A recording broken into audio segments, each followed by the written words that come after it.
Should we cancel church? That's a question that I've been getting all week. My name is Rob Armstrong. I pastor a traditional church in the southern United States. And if you live where I live or like where I live, then as a pastor, you've probably been getting that question in the recent weeks. And it's something we face. Should we? Is when the power is out, when the weather looks like it's going to be bad, when ice, like it is here in Mississippi, is everywhere. Should we? And I really think we need to flip that question away from should we to do we have to?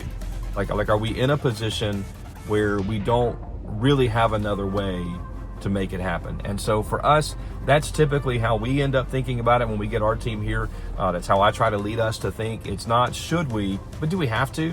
Like is there a way that we can make this happen? Like for one, can we mitigate the risk? Our parking lot right now, 2 or 3 inches of ice.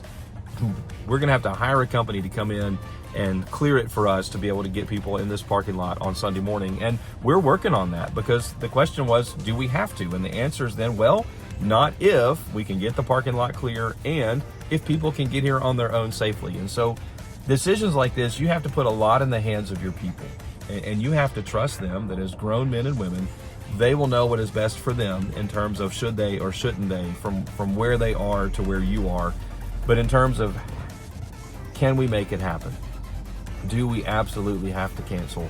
And there are times where with our weekly ministries where, because we're in a tornado alley scenario, and for some reason, most tornadoes that come through our city come right over the high school, which then puts them right over our building and then usually right towards the neighborhood where my family lives. And so there are times where we find ourselves saying, we really do need to. We don't need to have a building full of children, many of whom parents have checked them in and then left, who may not be here. And so in the event of a disaster or an emergency, we would rather children be with their parents than be here with us, bunkering in the face of something like that. So sometimes we find ourselves saying, we really do have to. But it's not should we. The question really should be, is there any way that we can make this happen and that we can do this and do it in a way that puts people together and around the word and exalting Christ? And so we think through what are the risks that we have to mitigate here on campus and in our parking lot and in our facility, and then how can we make that happen? And as long as we can make it happen, we're going to make it happen, even if it's not the same. What if the experience is less? What if it's not as good as it would have been? Well, that's okay. Jesus is not worried about how well the entertainment value of what you're offering on a Sunday morning is. He wants to know if the hearts are right, if the word is true, and did his name get lifted above all other name. And so absolutely, if you can make it happen, even if it's a piano player and then you preach, then let that be the case. If you've got I don't know many people today that don't have an online option, so stream it, have your streaming team. If your streaming team can come in and bare bones it, do the wide shot, have the service, worship with those who can come, and encourage those, if they can get to someone down the street, be in the same living room, or if they've got a neighbor that wants to come over and join in so they're not the only person singing in the room. But tell people this is what we're doing. And these are all the ways that we're doing our best to make it as good as it can be for you in terms of a safety reason so that we can gather together and do what God would have us to do, which is to worship and to exalt his name. And then you got to trust them.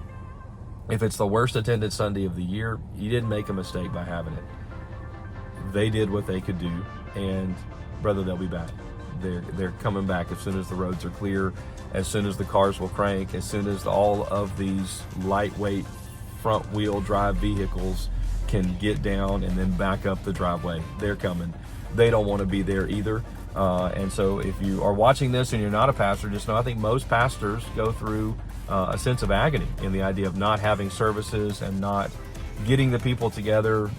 I don't know one pastor who thinks, oh, wow, I can cancel and spend the whole day with my family. Like we were called to this. We live for this. The last thing we want to do is to not bring the treasure of the word to the people so that God can work in their lives and bless them. And we love gathering with the saints as well. And so if your pastor's having to make that decision where they just say, we just can't make it happen, then trust them with that. But I really think that should be our thought process. It's not should we, it's have we exhausted every opportunity and every thought process to be able to gather. Let's be a people who only don't meet when we just literally can't. So even if you're not the one who preaches, if you're the pastor who lives up on the mountain and you just can't get down to where the congregation meets, trust the Lord and trust the brothers that you have there in your congregation. But I do think the question should shift from should we to can we make it happen? Can we make it happen with clear consciences? And at least in our situation, we prioritize that Sunday morning time. There are other times where we may make a decision a little ahead of time with something during our midweek. A lot of that comes down to staffing and volunteers. But gathering the whole people together, we want to do that. We want to do that every single week. And so it's not should we, it's do we really have to cancel? Like, is there really no other way for us other than to say we're not meeting when it comes to your Sunday morning gatherings? That's the way we try to think through it. I hope that's helpful for you. Feel free, if you've got some horror stories that you've been through where you did meet or you didn't meet, I'm going to put those in the comments. I hope this is helpful for you.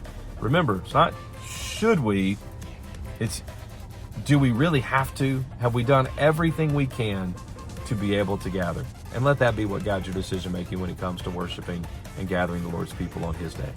See you next time.